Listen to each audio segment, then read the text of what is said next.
Vamos meditar nessa manhã em Atos dos Apóstolos, capítulo 9.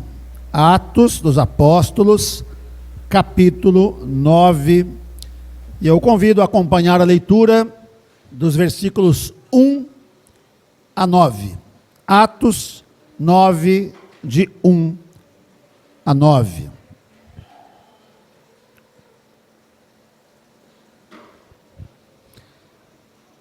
Nesse calor, normalmente as crianças ficam um pouco mais inquietas, mas fique em paz, tá bom? Fica tranquilo, está tudo dentro da normalidade, tá? Não se aveste não, como diria aí um nordestino, né? Atos 9, de 1 a 9, farei agora essa leitura. Saulo, respirando ainda ameaças e morte contra os discípulos do Senhor, dirigiu-se ao sumo sacerdote. E lhe pediu cartas para as sinagogas de Damasco, a fim de que, caso achasse alguns que eram do caminho, assim homens como mulheres, os levasse presos para Jerusalém. Seguindo ele estrada fora, ao aproximar-se de Damasco, subitamente uma luz do céu brilhou ao seu redor, e caindo por terra, ouviu uma voz que lhe dizia: Saulo, Saulo, por que me persegues? Ele perguntou: quem és tu, Senhor? E a resposta foi: eu sou Jesus, a quem tu persegues. Mas levanta-te e entra na cidade, onde te dirão o que te convém fazer. Os seus companheiros de viagem pararam emudecidos, ouvindo a voz, não vendo contudo ninguém. Então se levantou Saulo da terra, e abrindo os olhos, nada podia ver. E guiando-o pela mão, levaram-no para Damasco. Esteve 3 dias sem ver, durante os quais nada comeu, nem bebeu. Oremos mais uma vez. Pai, nós estamos aqui reunidos diante da Tua presença santa, também diante da Tua palavra, e rogamos a Ti nessa hora, que a Tua palavra produza os efeitos desejados pelo Senhor, no meu coração, no coração de cada um dos meus irmãos, que ela fale conosco, que ela produza vida em nós, que ela, ó Deus, glorifique o Teu nome, exalte o nome de Seu Filho Jesus Cristo, que o Teu Santo Espírito nos conduza, nos abençoe, no momento em que agora nela vamos meditar. Nós oramos em nome de Cristo. Amém e amém.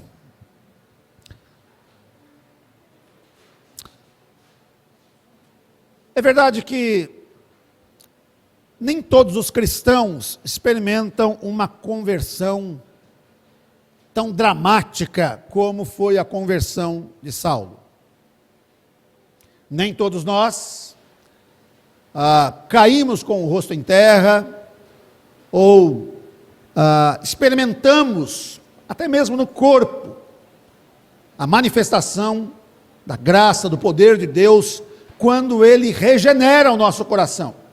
Para muitos irmãos, isso acontece quase que de maneira imperceptível, não é? Você começa a frequentar a igreja, muitos, na mais tenra idade, sendo trazidos pelos seus pais, e em dado momento, né, você se percebe alguém diferente. Eu reavivo aqui a fala da Isabela Rocha, né, que nos emocionou a todos domingo passado, quando ela, muito emocionada, esteve aqui à frente, na ocasião de professar a sua fé, mas antes, quando esteve no conselho, reunida com o conselho, e fez questão de falar da sua conversão. Pastor, em dado momento assim, tudo mudou. Eu percebi que não era mais a mesma pessoa. Paulo experimentou uma conversão dramática. Era um homem perseguidor da igreja, era um religioso, zeloso pela sua religião, convencido de que suas ações encontravam apoio, agrado da parte de Deus, e ele experimenta uma conversão tal qual descrita aqui em outros lugares também de Atos dos Apóstolos. Eu não sei, talvez você aqui tenha experimentado uma conversão assim também dramática, como a de Paulo, né? E eu gostaria que você trouxesse isso à memória enquanto nós meditamos nesse texto. Essa narrativa, a narrativa da conversão de Saulo, ela foi inserida por Lucas, o escritor de Atos dos Apóstolos, na história da expansão do Evangelho na Palestina. O registro do ministério de Pedro, que atravessou a Samaria pregando o Evangelho, né, está presente, inclusive, em Atos 9:32. E conforme o Evangelho avançava na direção do mundo gentil, ou seja, entre as pessoas que não eram de origem judaica, Deus estava preparando um vaso, um instrumento para essa missão de pregar o Evangelho aos gentios. Poderíamos dizer que Paulo de Tarso, foi o principal instrumento usado por Deus na pregação do Evangelho aos gentios. É por isso que Lucas então interrompe a sua narrativa da expansão do Evangelho para marcar este episódio, a conversão de Saulo, e também para explicar aquilo que estava acontecendo, a perseguição à igreja e o fim dessa perseguição que se aproximava. Essa conversão de Saulo de Tarso também está relatada em Atos 22, do 4 ao 16, e em Atos 26, do 12 ao 18. São ocasiões distintas, e eu quero ler a última delas. Atos 26, do 12 ao 18, e eu convido você a me acompanhar nessa leitura. Atos 26, do 12 ao 18. Paulo, ele está diante do rei Agripa, e o que ele diz para este homem? Aliás, vamos ler a partir do 11, né? Não.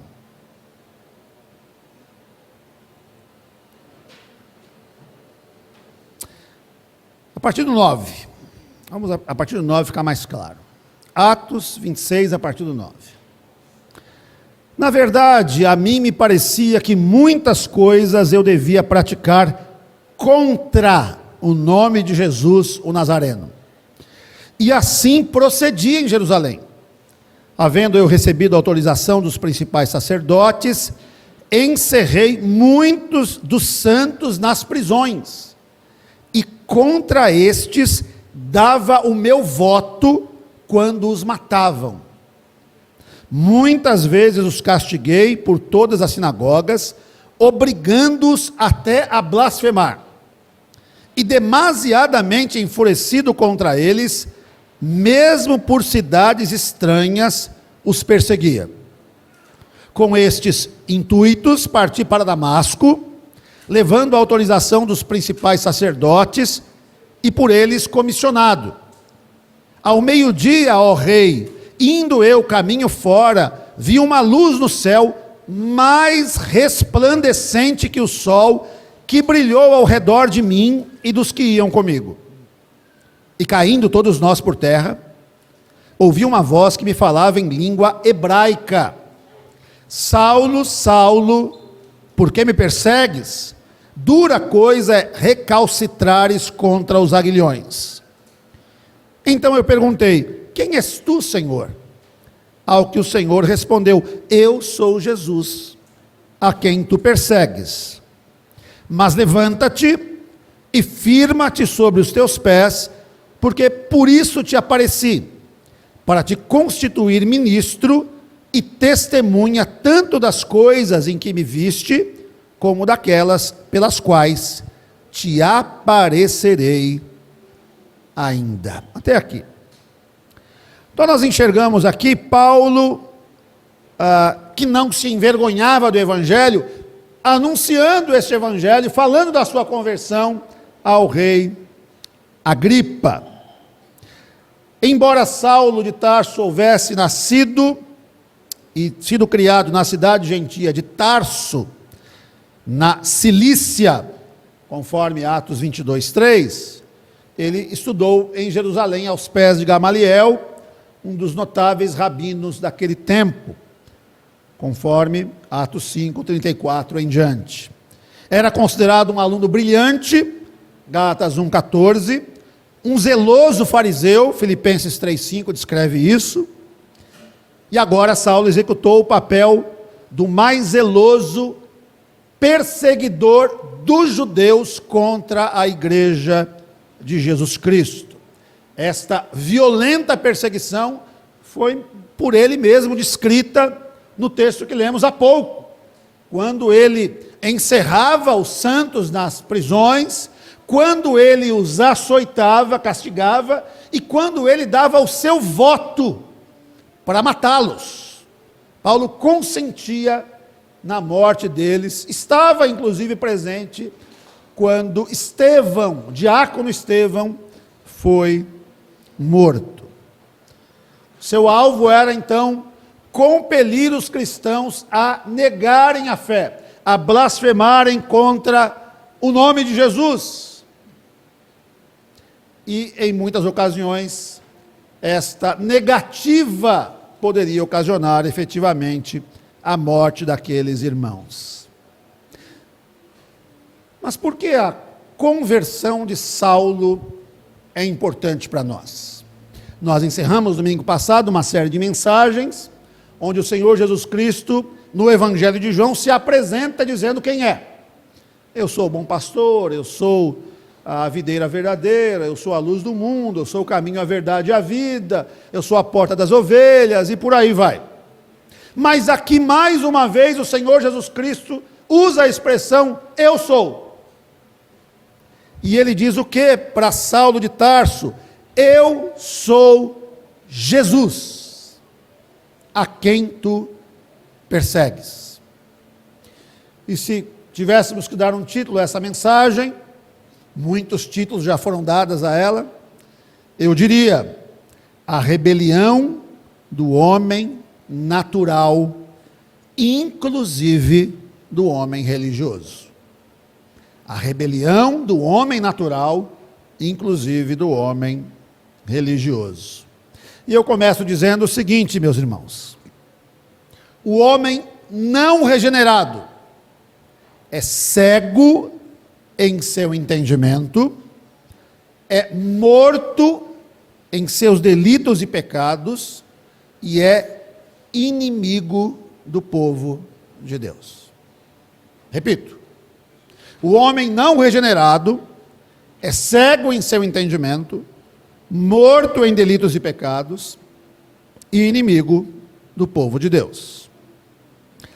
Mais uma vez o texto. Saulo, respirando ainda ameaças e morte contra os discípulos do Senhor, dirigiu-se ao sumo sacerdote. Ele pediu cartas para as sinagogas de Damasco, a fim de que, caso achasse alguns que eram do caminho, assim homens como mulheres, os levasse presos para Jerusalém. É preciso entender que o sumo sacerdote, o presidente do sinédrio, de um tribunal religioso judaico, tinha os judeus de toda a Palestina debaixo da sua jurisdição. Então Saulo obteve deste homem cartas de extradição para as sinagogas de Damasco, a fim de trazer de volta para Jerusalém, em cadeias, ou seja, presos, qualquer cidadão que para lá tivesse fugido. Lembrem, estamos em meio a uma perseguição religiosa, perseguição imposta à igreja, tanto uma perseguição que mais tarde vai se tornar muito mais agressiva, muito mais evidente e violenta, praticada pelo Império Romano, como uma perseguição pelos próprios religiosos da época, pelos judeus religiosos da época. E havia uma comunidade judia em Damasco, uma comunidade de cerca de 12 a 18 mil pessoas. Então, muitos judeus convertidos à fé cristã estavam fugindo para Damasco, onde hoje, eu não sei geograficamente dizendo, se é a mesma configuração. Damasco é a capital da Síria, não é isso?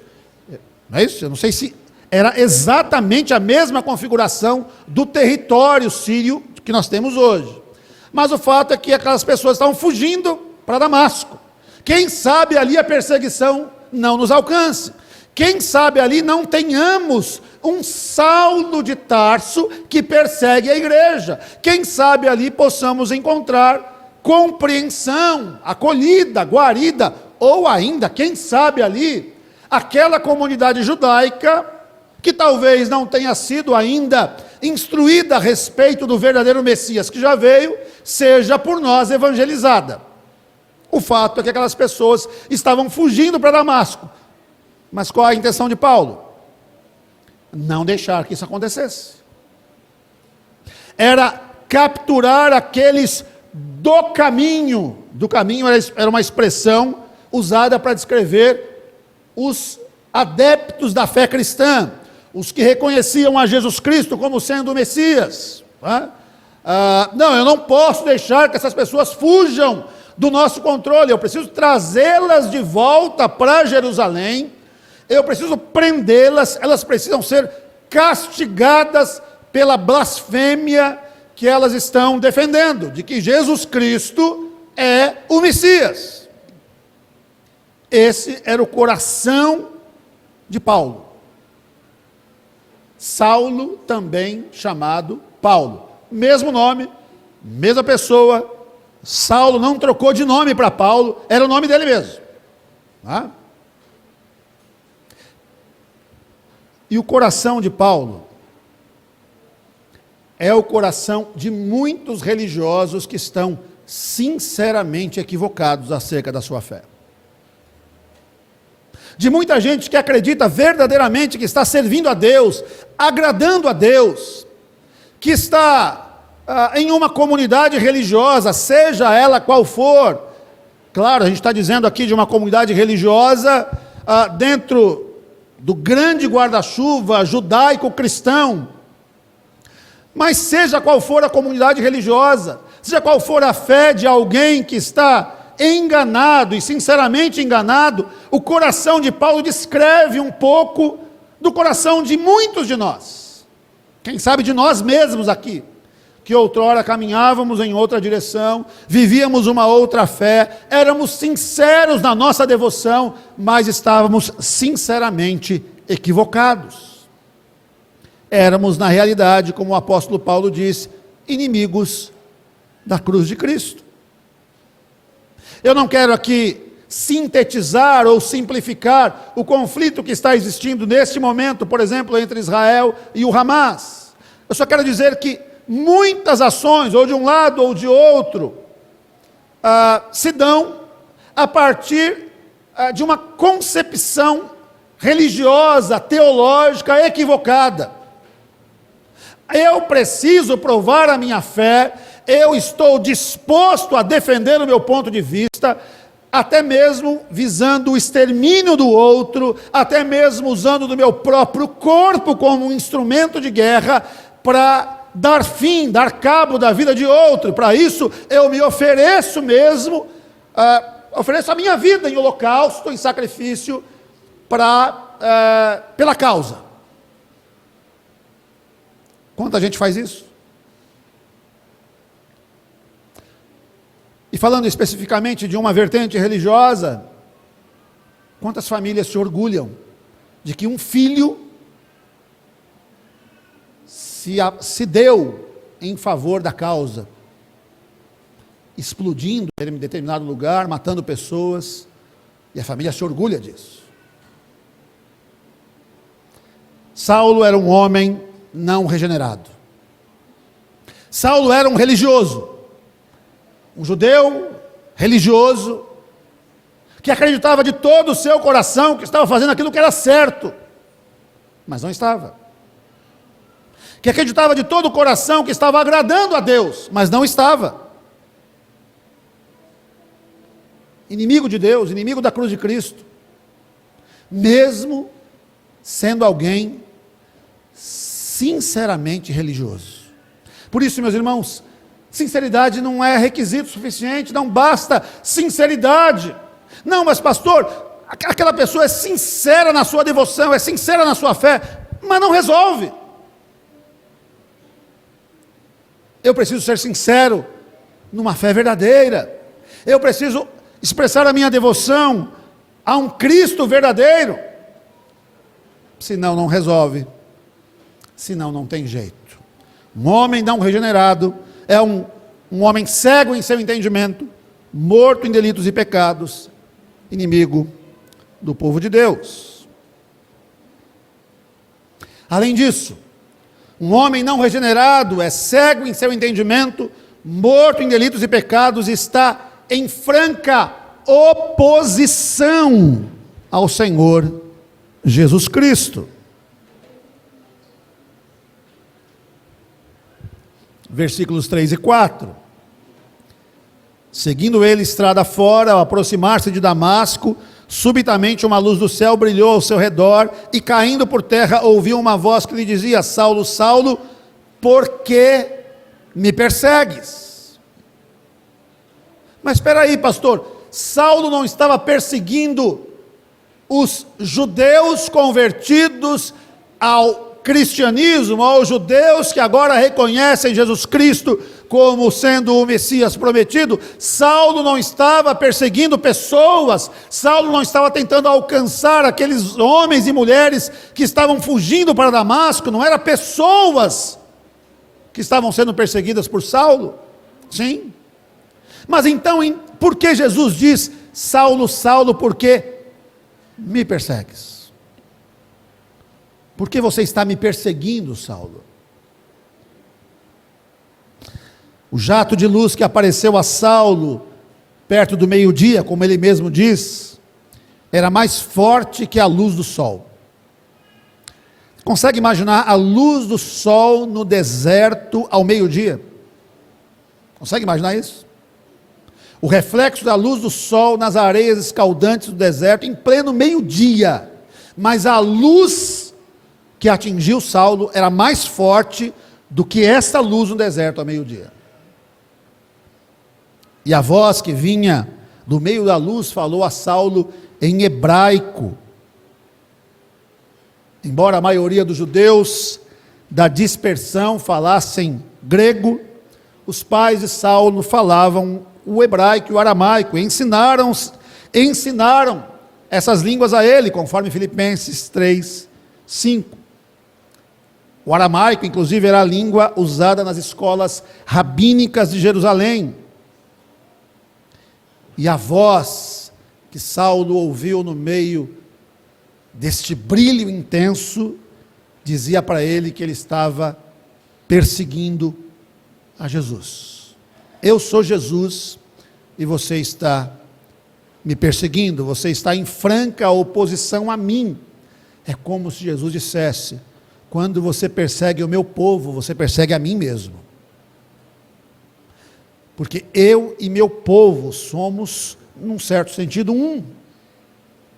Eu me doei por esse povo, eu morri por esse povo, eu me identifico como esse povo, eu sou o pastor desse povo, esse povo são minhas ovelhas, são galhos de mim mesmo, a videira verdadeira mexeu com eles, mexeu comigo. Porque você não está simplesmente perseguindo pessoas, Saulo, você está perseguindo a verdade, você está perseguindo o evangelho, você está equivocado a respeito das suas crenças. Agora imagine você, Saulo de Tarso, que sabia que Jesus Cristo, o Nazareno, havia sido crucificado. Imagine a surpresa de Saulo ao compreender que aquela voz que falava com ele no meio daquela brilhante luz era Jesus. Como assim? O Nazareno que foi morto, aquele que foi sepultado, aquele de quem os principais da sinagoga disseram que os seus próprios discípulos levaram o corpo dele, para depois inventarem a história de que ele havia sido ressuscitado. Será que tudo isso é verdade então? Será que eu estava equivocado a respeito da minha fé? Será que tudo aquilo que eu ouvi, reputei como sendo mentira? Será que aquilo que os cristãos, a quem eu persegui, açoitei e consenti na morte, defenderam até o ponto de entregarem a sua vida, como Estevão? Será que aquilo era verdade então? Eu estava disposto a sofrer e a morrer por uma mentira, esse tempo todo. Saulo é apenas mais um dentre milhões e milhões de pessoas que outrora eram inimigos da cruz de Cristo, que estavam em franca oposição contra o Evangelho. É só mais um. Porque ainda hoje, nos nossos dias, muitas e muitas pessoas estão em franca oposição ao Evangelho, estão em franca oposição a Cristo. Continuam sendo inimigos de Cristo, militando contra a causa de Cristo, e inclusive pessoas religiosas. Eu sei que tem gente que poderia dizer para mim, e eu considero, se o dissessem, pastor, o senhor não pode falar essas coisas assim, citando nome, citando... Talvez não possa mesmo. Mas você viu o último comercial da Universal? Viu? A campanha do final do ano agora, venha tomar o passe, não sei o que, é o passe, tomar o passe, que é a ação da vitória, e aí, toda uma simbologia, um linguajar, um procedimento, uma estética, que lembra o quê? Não preciso dizer, né? Quando a gente fala de tomar passe, você vai lembrar do quê? Você lembra do cristianismo? Tomar passe tem a ver com cristianismo, irmãos? Não, não tem. Mas é a atual campanha da Universal. Venha tomar um passe. Porque se tomar esse passe aqui, ó, vai estar tudo 2024, vai ser, ó, joia. Essa fala, essa campanha, essa atitude está em favor do Evangelho ou contra o Evangelho? Está a favor de Cristo ou contra Cristo? Contra Cristo, irmãos. Contra Cristo. Quando uma conhecida, vou colocar aspas bem grande, tá? Bem grande aspas. Quando uma conhecida igreja presente nos nossos dias, uma que guarda o sábado, diz assim, olha, na realidade, a obra de Cristo na cruz não foi completa. Cristo não expiou os pecados na cruz. Só em 1844 é que Cristo ascendeu ao santuário celestial para começar a obra de remissão de pecado do seu povo. Essa fala é contrária ou é a favor da obra de Cristo? Uma fala que diz que a obra de Cristo na cruz não está completa, ou seja, que chama Cristo de mentiroso quando ele diz, está consumado. São amigos ou são inimigos da cruz de Cristo? Inimigos. Um homem, um ser humano, não regenerado, é cego em seu entendimento, cego, é morto em delitos e pecados, está em franca oposição ao Senhor Jesus. Quem não ajunta comigo, espalha. Quem não é por nós, é contra nós. Então, meus irmãos, nem tudo que parece é. Nem tudo que reluz é ouro. E Saulo encarna isso. Talvez se alguém olhasse, olha ali, que homem religioso, que homem dedicado, Que homem consagrado, inimigo da cruz de Cristo. E não é porque eu estou dizendo, é porque o próprio Cristo disse: você está agindo como meu inimigo, você está em franca oposição a mim mesmo, você me persegue. E por que você faz isso, Saulo? Porque lhe falta entendimento, porque lhe falta compreensão, porque você ainda não nasceu de novo. E quem não nasceu de novo está em oposição a Cristo. Mas ainda nós precisamos meditar numa outra questão. O homem não regenerado é cego em seu entendimento, morto em delitos e pecados, mas pode ser transformado pelo poder regenerador do eu sou. O homem não regenerado é cego em seu entendimento, morto em delitos e pecados, mas pode ser transformado pelo poder regenerador do eu sou. Versículos 4 a 6. E caindo por terra, ouviu uma voz que lhe dizia: Saulo, Saulo, por que me persegues? Ele perguntou: quem és tu, Senhor? E a resposta foi: eu sou Jesus, a quem tu persegues. Mas levanta-te e entra na cidade, onde te dirão o que te convém fazer.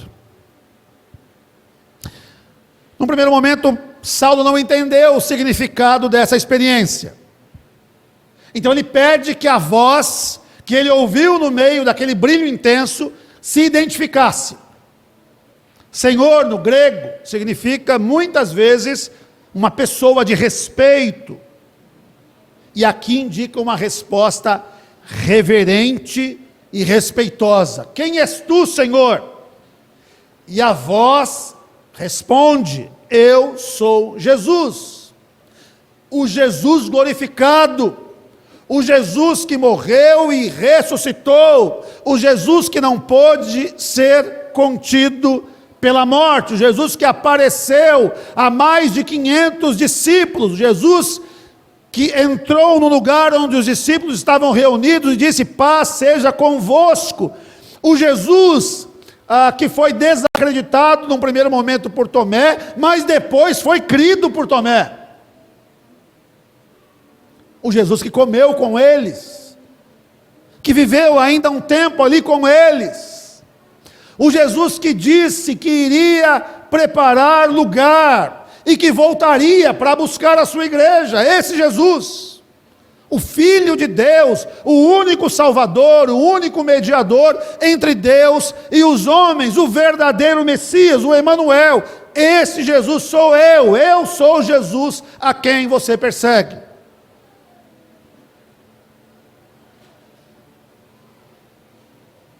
Eu vou mudar a sua vida a partir de agora, Saulo.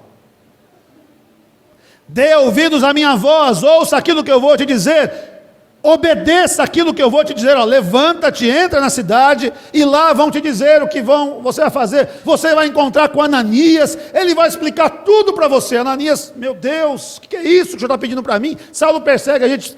Fica tranquilo, Ananias. Este homem é muito precioso para mim. Saulo teve um encontro verdadeiro com Jesus.